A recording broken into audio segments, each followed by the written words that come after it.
When we think about changes, especially when it comes to cruising and travel, we often think about how things have gotten worse. However, there are some things that we often overlook that have actually improved our experience dramatically. Hi there, I'm Ilana from the website lifewellcruise.com. Welcome back to my channel. Now, it's easy to think about all of the things that have changed and are bad that we don't like. And listen, there are a few things that I wish hadn't changed either. But I was actually surprised when we asked recently of Life Well Cruise Facebook community members, what are some of the things that have changed for the better? There are some things that I even overlooked, and I have to say there are a couple that have made my travel experience in general so much better. So I do have 10 points for you, and before I get started, I did want to mention that if you like this video, if you find it helpful, informative, or enjoyable in any way, then please do give this video a big thumbs up. I really do appreciate it, and please subscribe to the channel if you haven't done so already. Let's get started. Number one, the muster drill. Now, if you're new to cruising, you just don't know anything else, but it used to be really bad. And I'm talking like just about 5 years ago. What we used to have to do is everybody at about 3:30 in the afternoon, basically before sail away, the entire cruise ship would shut down and we all had to go, usually with our life jackets, and we had to group together in the theater or in a bar or at the casino. And we'd have to listen for about a half an hour to, somebody talk about all of the different rules, which, I'm not going to say that that is not a good thing. But the bad thing is that we were all standing shoulder to shoulder. Some people were able to sit, but it was difficult. And honestly, this process never took a half an hour. It always was closer to an hour. You weren't able to use the elevator, so you had to walk up and down all of the stairs. It was hot. It was stuffy, and everybody could not wait for this to be done. Now, of course, now I think almost every single cruise line has gotten rid of that old muster drill, and instead now we have a safety check-in. We have an e-muster or an electronic muster check-in where we simply go with our cruise card or our medallion. We check in, and you do watch a safety video either in your cabin or on your phone, but it is so much easier. Number two, solo cruise ship cabins. Now, I know cruise lines could still improve when it comes to what they are offering solo cruise passengers. However, you have to admit there has been an improvement. Now, in particular, I think a lot of people know Norwegian Cruise Line. They've led the way for years, but about 3 years ago, they added, I think, 1,000 solo cruise cabins to their fleet across all of their cruise ships. So they really do a good job. You don't pay double occupancy when you stay in a solo cabin. And beyond Norwegian Cruise Line, we also have Virgin Voyages that has some solo cabins. And we have some other cruise lines that have built some new cabins on their ships as well. Number three, enforcing the 30-minute or 40-minute chair hog rule. Now, it's not perfect, but most cruise lines now do have a rule that you can only leave your items on for 30 to 40 minutes, and otherwise, the staff will actually remove the items from the chair. Now, again, it's not perfect. I know some people will say the staff isn't always coming by as often as they should, but at least the rule is there. And a lot of people do say they have actually seen the crew put a little sticker on or a little note on, and they have removed the items. So even if it's not perfect, it is improving. Number four, no more strict dress codes. No more. You have to sit with the same party every night for dinner. Now, in the past, you had to, on a cruise ship, eat dinner at either, I think it was 6 o'clock or 8:30 p.m. And everybody on the cruise ship had to eat at those times when it came to sitting in the main dining room. And of course, several years ago, this changed and open dining came to be. And open dining just means that you could go within a window of time, somewhere usually between 5:30 and 9 o'clock or so p.m. And you could have a variety of seating. Sometimes it's for 2 people. Sometimes it's a whole larger table.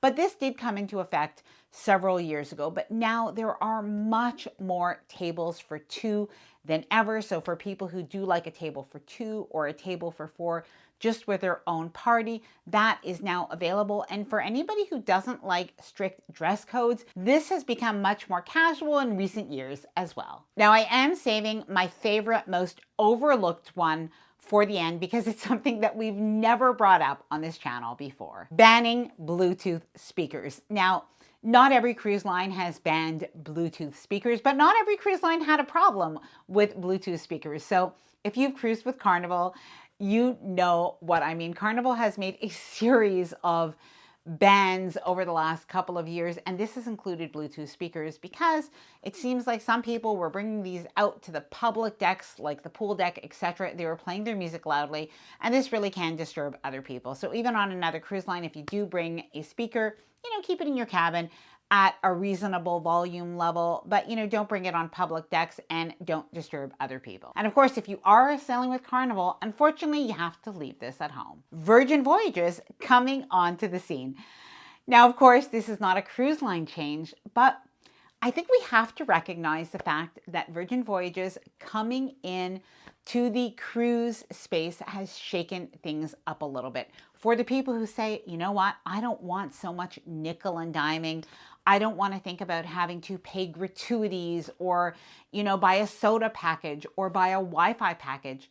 Virgin Voyages, now I have to say their prices are a little bit higher to, account for this, but Virgin Voyages actually has created a product that you have these things included, which is pretty cool. Now, the other thing that I actually like on Virgin Voyages, and we quite noticed the last time, is you don't hear a lot of announcements on Virgin Voyages. And on some cruise ships, you hear a lot of them.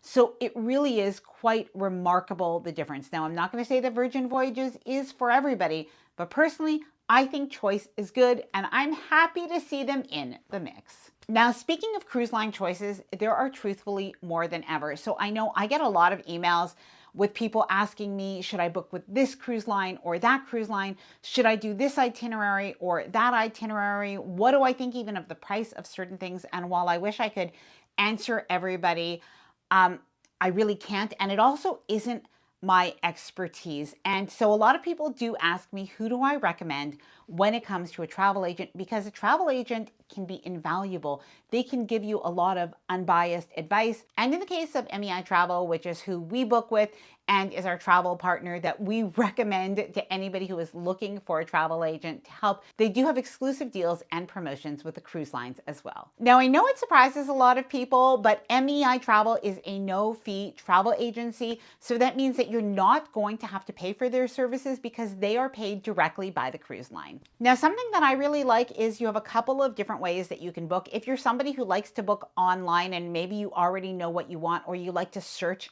in that way, you can definitely do so because MEI Travel does have a great website. So you can do that. Or if you like, you can request a quote, and you could request that somebody gives you a call, or you can communicate by email.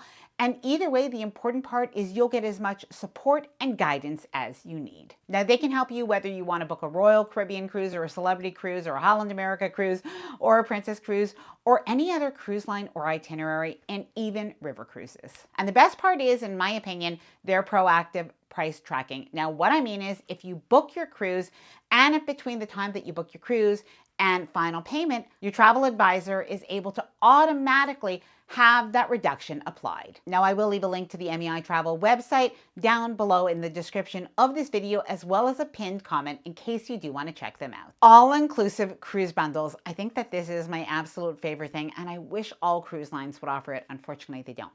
But Princess has an all-inclusive bundle that includes a drink package, some dining, Wi-Fi, and more. Holland America has the Have It All program that includes shore excursions, a drink package, specialty dining, and more. Celebrity has a package that includes a drink package and your Wi-Fi. And MSC has a bundle package as well. And while these packages do cost money, in general, they're priced between $50 and a little over $100 per day per person, but that is often much less than you would spend if you booked all of these individually. Better buffet, hygiene practices. Now, many of the newer cruise ships actually have buffet hand washing stations, which is definitely a good thing. Of course, you see the sanitizers on most cruise ships as well.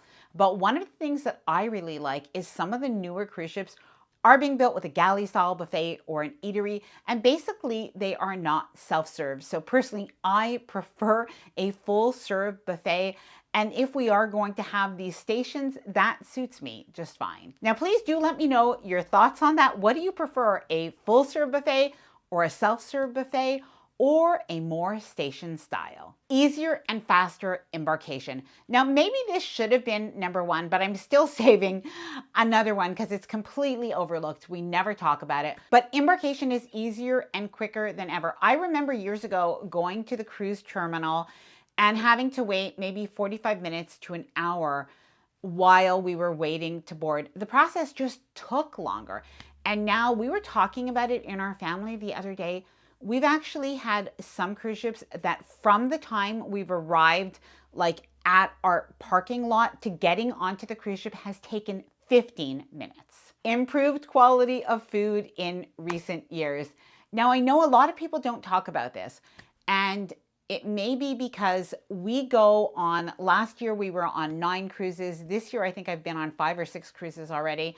And so there are a lot of cruises that were able to see the changes. And honestly, if you had asked me this about 2 years ago, I thought that the food quality was getting worse. And maybe it's because of passenger feedback, but most cruise lines I find are actually improving. Their main dining room food, their included food, is getting better in my opinion. Now, this includes the variety of the menus as well as the taste of most of the foods. But let me know please what you think and what your recent cruise experiences have been like. All right, without further ado, the last, but certainly not least, thing that has improved in cruising and travel is facial recognition and disembarking. Now, what I mean is, as you go and you get your luggage, or maybe you already have your luggage, you've taken it off the cruise ship, and you go towards customs and immigration. In the past, that used to be a process that could even take a half an hour. And now you basically walk right off. So if you do have a passport, I think that is the caveat. You walk right up to those facial recognition tablets, and it is making travel so fast and easy. And of course, we see this at the cruise terminal, but if you're traveling internationally, you are seeing how this is making travel faster as well. Now, I am going to leave all of the information for MEI Travel linked down below in the description of this video in case you do want to check them out and get a quote. And I would love to hear from you. Please let me know, what are some of the things that you think have improved in cruising in recent years? Let me know down in the comments below. I hope that you enjoyed this video. If you did, please do give it a big thumbs up. I really do appreciate it. And please subscribe to the channel if you haven't done so already. Bye for now and happy cruising.